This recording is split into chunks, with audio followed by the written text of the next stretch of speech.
From the time that I met him when I was a little boy, he's always been generous. He's always been encouraging. And since I've been here at Carver High School, he's been that backbone of support that I've always needed when it comes to athletics, when it comes to academics, when it comes to basically the overall school culture.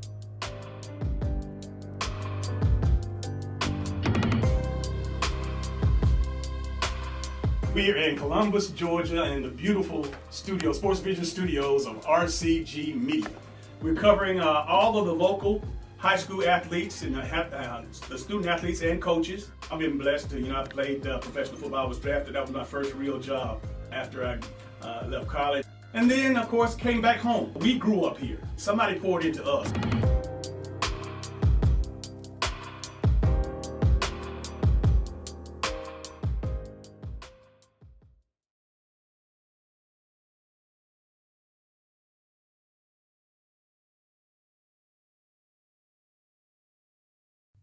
Mentally or physically, success can be defined as getting up one more time after you've been knocked down over and over and over again.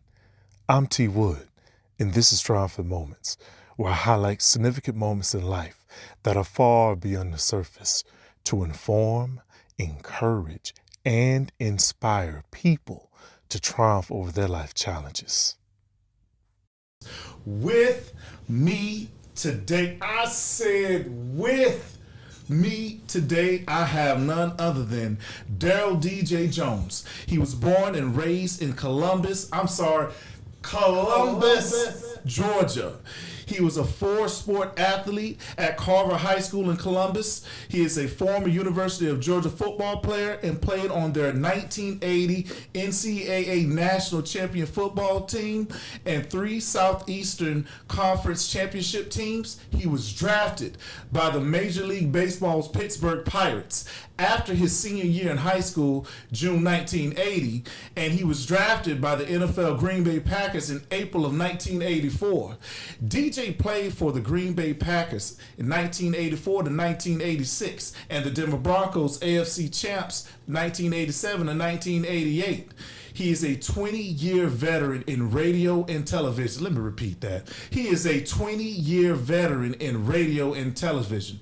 He is president and CEO of Diamond Sports Marketing and Entertainment, co-host, executive producer of the television show Sports Visions, and co-founder of Sports Vision USA LLC. Last and certainly not least, he is a motivational speaker and role model for young people. DJ resides in Columbus, Georgia. My brother, welcome. What's good, T.Wood? Oh, man, I'm happy to have you here, man. I'm happy to have you in my hometown. Yeah, really? In my home, literally. Literally, appreciate you welcoming me in here and into what I would like to say is the man cave. Yes, this is the place where it's all. It's created here first. Come on, man. Before it goes out into the atmosphere. Come on. You know what? I can't really say normal, but I have to for the sake of this question. What would you consider a normal Monday through Friday morning for you? What would it look like? Push-ups? Is there any meditation? A certain meal that you have a habit of eating? What would it look like Monday through Friday? I'm glad you asked that question because I was recently married about 6 months ago to a beautiful young lady, Candy Lowe. Let's go! And, since that time, for the last couple of months, man, my mornings have been filled with walking 20 to 30 minutes. And, of course, she and I, we would get out and walk the neighborhoods, and it's it helps us physically and mentally. I tell you what, is there any other habit? Let's say, so every morning, like that's what it's going to be. You're going to do that workout. You're going to do that walk, and that's something that kind of, would you say, kind of clears your head? Does it get you ready for the rest of the day? Absolutely. I must say that we do have a cup of coffee together every morning. That's a ritual that she has brought to the table. But again, I'm loving it. And again, I've been, in my own little shell box, whatever you want to call it, for so long. But to have a beautiful young lady that motivates, that pushes me, that has been a world of difference. Shots out, major shots out. Love, love. Okay. Check this out, though. You're born and raised, Columbus, Georgia. Just taking a minute to think about that and just kind of take that in. That's where we are right now, y'all. That's where we're at. How would you describe your household? Were there siblings? How would you describe growing up? Mother, father, in the home? What would it look like for you? Well, I like to say I'm Walter and Betty Jones's baby boy. I'm the only child. Grew up the only child, but I grew up in a apartment complex that we call it the Village, and I'm sure you have an opportunity to see that. Buena Vista Estates, man, and I didn't know that I didn't have brothers and sisters because there were so many kids in the neighborhood, and just within a matter of a couple of feet, either to the left or right of my front door, there were my neighbors. There, were guys, or there were young ladies, girls. So we were just one big happy family. This is Buena Vista Estates. This is where it all started for me. And again, this is a neighborhood that used to be a community with, hundreds and hundreds of houses. But these apartments right here, this was my village.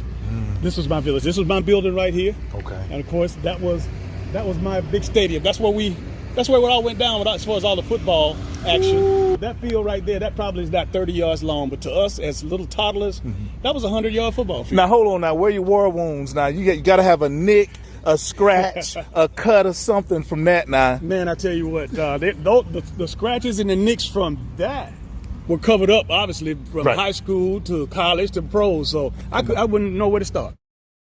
And this little yard right here in front of us, it seems like it's real small now. However, it was everything to us. That was our baseball stadium. This parking lot was where we played touch football. come on, man. It went down right here. I tell you what, even with, one thing I want to make sure that everybody understands is that family is not limited to just blood. True. Okay? Family exists within those relationships and those experiences that you have in your upbringing or even in your adulthood. It is not limited to just blood. I'd even argue that you've had some people that are not blood that have treated you better than family. Absolutely. Okay, that part. Yes. All right. So, is there any particular memory that stands out to you in your upbringing? Just growing up as a youth. It was the togetherness of our neighborhood, our village. Everybody was. It was one big happy family, like we just mentioned. If I left my yard and went into another person's yard or another building, the parent or the adult there was considered the parent, the adult, of course, the guardian, because, when you're in a neighborhood, everybody was, looking out for everybody. So, the grown folks with the young people, we were taught to respect the elders, and, the elders obviously had the responsibility of looking after the young. I tell you what, though. Now, see, our parents had a very, as I've said before, they had a very creative way of finding ways to kind of straighten us out when we need to be straightened, for all those who get my drift. So, tell me this, did the village step in when needed to kind of help, just kind of, I want to say, a little bit of discipline to help kind of set things straight, Absolutely. We weren't terribly bad kids, but again, what I want people to know is that, again, when your parents are respected, my dad and my mom, and when other adults in the community are respected, when you are into those areas, those gray areas where, of course, in the hood, you got the alcohol, the drugs, you got the gangsters, so-called, or whatever, but they would then be respectful to your parents and like, look, whatever's going down, you don't need to be around. They would make sure, no, that's Walt Jones, that's Walt and Betty Jones. Boy, you need to get out of here. See, yeah, they already know. It's a given. See, that's a village. It's a given. I tell you what, when you think about the term family, what comes to mind just when I say that word, family? Just a loving. Man, that's deep. That's deep. I got to think because, again, I just lost recently, within the last 5 years, I lost my dad and mom. And but again, I told you I was blessed with my wife here, 6 months ago or so in March. But just family, man, it's just the love and to know that people care, have your back, and have your best interests in mind. And again, it's not all about, what they can get out of you, but how they can help you, how they can push you. And that's what my mom and dad did, and that's what I remember. My dad never missed a practice of my Little League career, my high school career, and he probably would have come to Athens. He came to every game in Athens, but that's what I remember. Him working all day as a brick mason. He was a common laborer starting off. But he would come home and pick me up and make sure that I got to practice, and he was there at practice to watch. And that stood out. I tell you what, in transitioning to that, so clearly family played a key role in developing you to take the steps to get to your collegiate and professional career. So transitioning to that, when you look over your collegiate and professional career, what would you say are some memories that stand out for you that you would consider that you'll just take forever? Well, first and foremost, obviously being a student athlete, it has its challenges within itself. And when you're an elite athlete, and I can say that I was fortunate enough to be trained up to becoming an elite athlete, there's a lot of different people that come after you, a lot of situations that present themselves. And if you're not grounded, and if you don't have that foundation built from the house first, and again, it's I can't explain it because the notoriety and all the things that come at you by being all state, all city, all American. Those are some things that you can't learn that in a book. You can't that's something that you have to be grounded.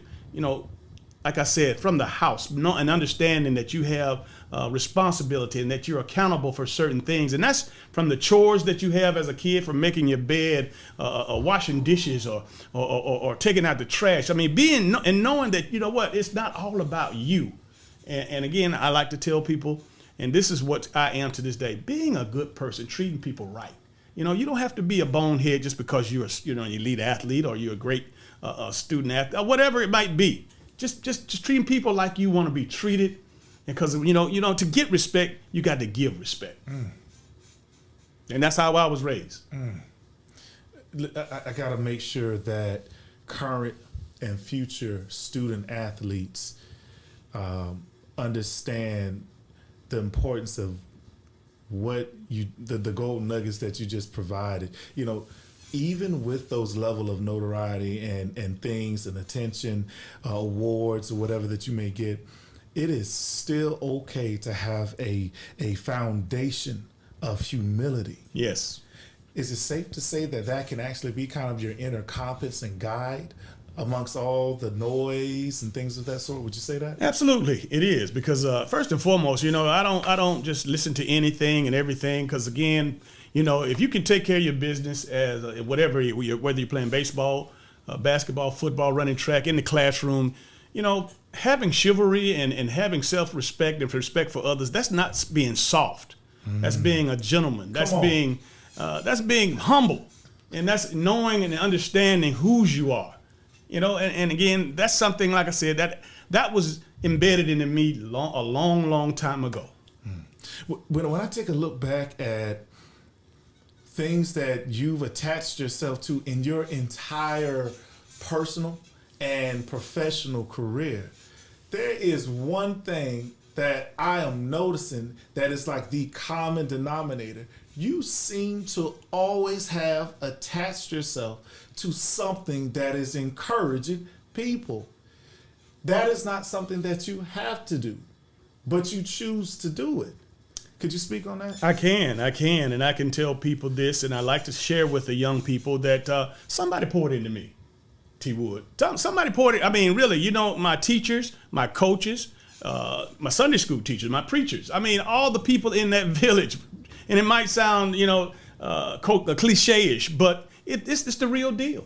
It's the real deal. And me having this platform now, I have a responsibility. And I like to share with the kids when I'm talking to them. I'm saying, hey, look, you go home and tell your mom that DJ Jones shared his experiences with you. Don't go home and tell him that DJ Jones told you what you needed to do.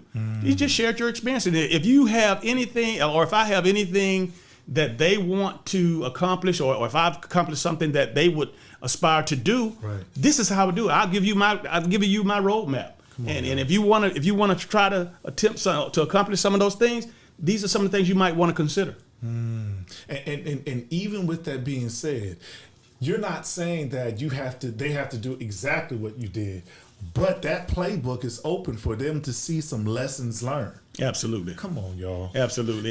And the thing about it too, T.Wood, is that, I've been to places that they've dreamed of. And I know that it's okay to have and idolize and to dream about and all of these superstars and all these people that they will never have an opportunity to sit down and have a conversation with. But I'm right here in my community, right here in my neighborhood, and the parents, the kids, the coaches, I'm an open book for them. And again, I let them know that, and I don't push myself on them. But if they want to, ask me questions or if they need my assistance, I'm here. So, y'all, I'm going to sit here and I'm going to give flowers while you are sitting in front of me. And I have to tell y'all, and y'all will get a chance to see it. When he says that, let me take it to another level. This brother really stays plugged into the community. Let me say it. Many times you see situations where this is no judgment on anybody else, but you have your successes and you reach those levels. But it's not often that you actually see a person that genuinely cares and does things to make himself accessible and to be able to give back to the community in that way. Let me make sure I help everyone understand this. Providing for someone, giving back to someone is not always in the monetary sense. I would argue that giving something as precious as your time is even more valuable. Would you agree? Absolutely. For those who can, it's easy to write a check, but give of your time to get down in the trenches and roll your sleeves up and to let kids shadow you, come on the set, to go out to their practices, take up time, whether it's before or after, to speak to the kids, to give them your life experiences, to connect with the coaches and let them know that when they need me, I'm there for them. And not only that, what we've been able to do in the last 16 years is to honor the top high school football athletes in East Alabama, West Central Georgia, to the tune of over 25 schools and over 60 students. We have a really nice program where we bring them into an award ceremony, and then we invite in some of the great speakers, some of the great high school, college football coaches in America, to the tune of Kirby Smart, Nick Saban, Dabo Swinney, coming to Columbus, Georgia on behalf of Sports Visions to help me and my partner Dale Williams honor our local high school athletes. That is absolutely game changing, because I know for a student athlete, the youth, to be able to see people who have reached those markers come back. And Nick Saban, shouts out to y'all, man, for taking out time to even come to participate and spend time and allow these kids to see and feel your presence. Shouts out to y'all. I want to take a little transition here. My mother always told me, she's just would repeat this, that, baby, if you just continue to just be blessed to wake up in the morning with, I don't care if it was three senses to be able to have that. You breathing and you're allowed to live, you are going to experience some challenge in your life. And I took that. And so I wanted to ask you, when you think about your life and all the things that you may have experienced in your life, and I'm not saying that one thing might have been more challenging than the other. However, is it something that stands out no matter what it is, even if you experienced it and found a way to cope and continue to press on?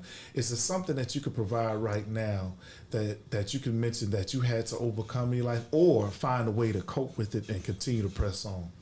Well, sports has played such a vital role in my life, as a toddler coming up. And baseball was one sport that, I started playing first, and I was, I received a lot of attention early on. But football came into play, and basketball and track and field and some of the others. But, I like to say football because of the nature of the game, the gladiator spirit, the being a warrior, getting knocked on your ass and knowing how to get up. Those principles and those things that that I learned playing that game, it's like life. I mean, obviously, being able to get knocked on your behind, but getting up and competing and not being afraid.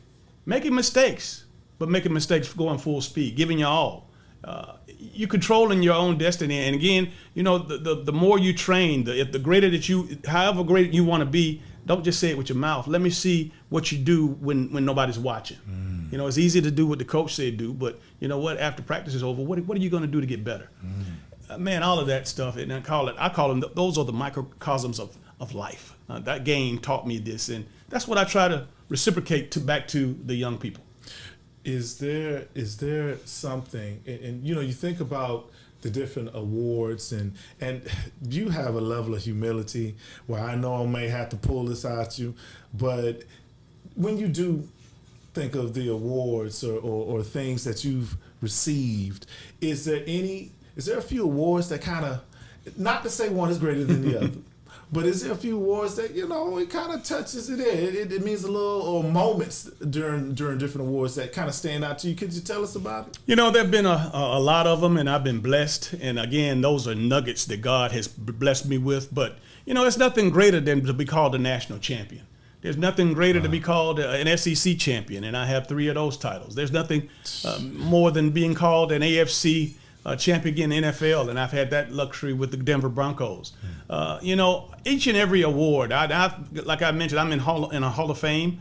I have been given, Player of the Year, Male Athlete of the Year, Most Valuable Player. All of those are wonderful because those are nuggets that I can share with people to get the attention of the youngsters. Because again, as well as I do, not that they are necessary to be, but again, those kids, when you put it out there, it's almost like you're dangling a carrot in front of them to get their attention because they have so many other distractions. But when they hear that, you got drafted not only by Major League Baseball, but you got drafted by the NFL, and you played in 3 Sugar Bowls, and you played in the Cotton Bowl, you played in the Senior Bowl, you played in the Super Bowl. That gets their attention, and now it's up for me. It opens it up just enough for me to go in and plant that seed. See, in that window. See, it's like catching that window of attention, and you actually even caring to, when you see that window, to take the time out to plant something that may actually set a youth up to be the best version of themselves. That's another thing. Y'all, don't ever get it twisted of what success is measured on. I want you to hear what my brother, my uncle, Darryl is what he's expressing right now. The true measure of success is not necessarily just his story, just my story. Find what is the best version of yourself. Use these remnants of what he's experienced in his life and what he's expressed, while maintaining a level of humility. Use those nuggets to reach where you need to go to experience the best version of yourself. There's a term in therapy that we call self-actualization. Self-actualization is reaching the peak of who you are. Key word of who you are, who you view yourself to be, not what such and such has. All right, who you view yourself to be. And there's this thing called, that I always push and created, called encouragement for free.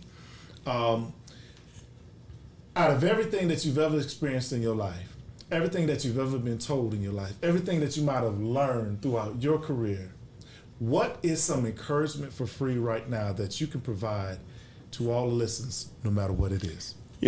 People out there, and especially in sports and professional sports, you can make a lot of money and you can do a lot of different elaborate and exotic things. But what I've come to notice and what I've come to understand in this life is that there's nothing more valuable than having peace, knowing that your family is taken care of and comfortable, and you having an understanding of, hey, you know what? Because again, it's great to be able, and I love money just like everybody else, but money. It doesn't move me to the point of me doing whatever it takes to make it. Obviously, my peace with my family, my peace with my friends, just getting together with the fellas and, having a cookout and watching a ball game. Those are the things. It doesn't take a lot. Like I tell people, I'm low maintenance.